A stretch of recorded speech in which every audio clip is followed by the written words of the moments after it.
कहते हैं हर वर्दी के पीछे एक इंसान छिपा होता है, लेकिन जब वही इंसान अपने फर्ज को इंसानियत बना ले तो वो सिर्फ अधिकारी नहीं, मिसाल बन जाता है। ये कहानी है आईपीएस अधिकारी राधा वर्मा की। 30 साल की उम्र में वह अपने बैच की सबसे युवा और कुशल अधिकारियों में गिनी जाती थी। हाल ही में उनका तबादला एक छोटे लेकिन भ्रष्टाचार से जूझ रहे जिले शिवगढ़ में हुआ था।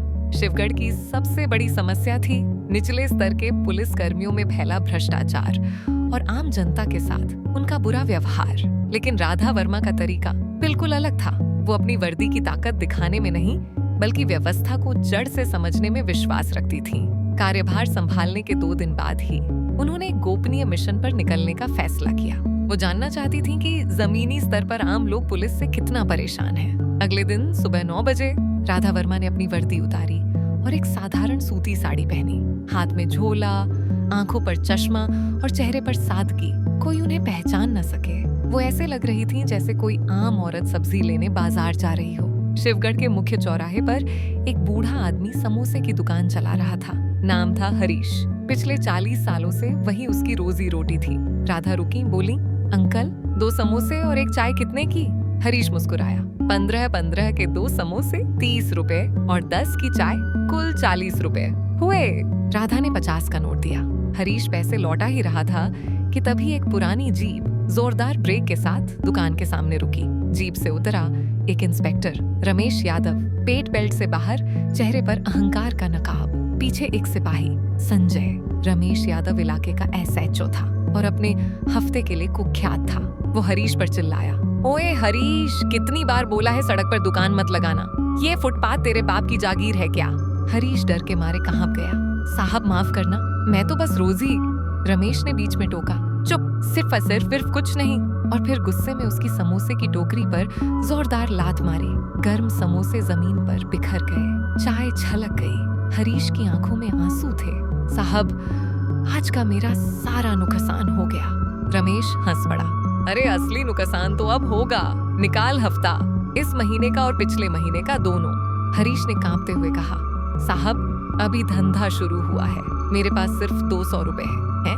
रमेश ने उसकी कॉलर पकड़ ली। 200 रुपए? मजाक कर रहा है तू मेरे साथ? उसने सिपाही को कहा, चल इसका सारा सामान जीप में भर और इसे थाने ले चल। यह सब देखकर राधा वर्मा का खून खौल उठा। वो बोली, इंस्पेक्टर साहब। रमेश ने पलट कर देखा। एक साधारण साड़ी में खड़ी महिला। कौन है तू? चल निकल यहाँ से, पुलिस का मामला है, उसने धमकाया। राधा बोली, ये पुलिस का नहीं, अमानवीयता का मामला है। आप एक बुजुर्ग आदमी के साथ ऐसा व्यवहार नहीं कर सकते। रमेश भड़क गया। ओए, तू ज्यादा कानून न झाड़। तू कौन होती है मुझे बताने वाली?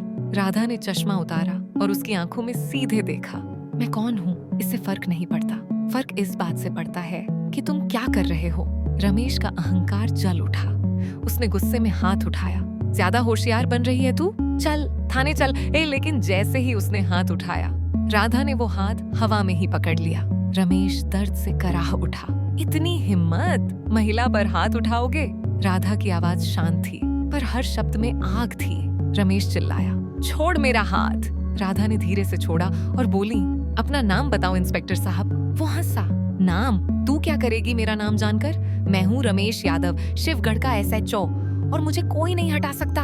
राधा मुस्कुराई। देखते हैं। उन्होंने तुरंत फोन निकाला और कॉल लगाई।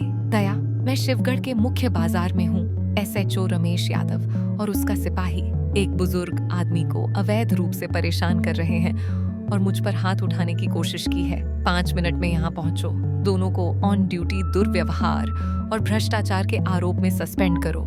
रमेश का चेहरा सफेद पड़ गया। तू कौन है? सुनीता ने बस इतना कहा। 3 मिनट में पता चल जाएगा। 3 मिनट भी नहीं हुए थे कि सायरन की आवाज गूंज उठी। डीएसपी दया अपनी टीम के साथ पहुंचे। उन्होंने राधा वर्मा को देखा और तुरंत सैल्यूट किया। Good evening madam. पूरा बाजार सन्नाटे में था। रमेश यादव की आंखें फैल गईं। मैडम, ये एसपी है? राधा ने शांत स्वर में कहा। रमेश यादव और सिपाही संजय को तुरंत हिरासत में लो। सस्पेंशन और मर्डर अभी जारी करो और पहले हरीश अंकल से माफी मांगवाओ। रमेश कांपते हुए हरीश के पैरों में गिर गया। माफ कर दो अंकल। हरीश की आंखों में अब डर नहीं था, गर्व था।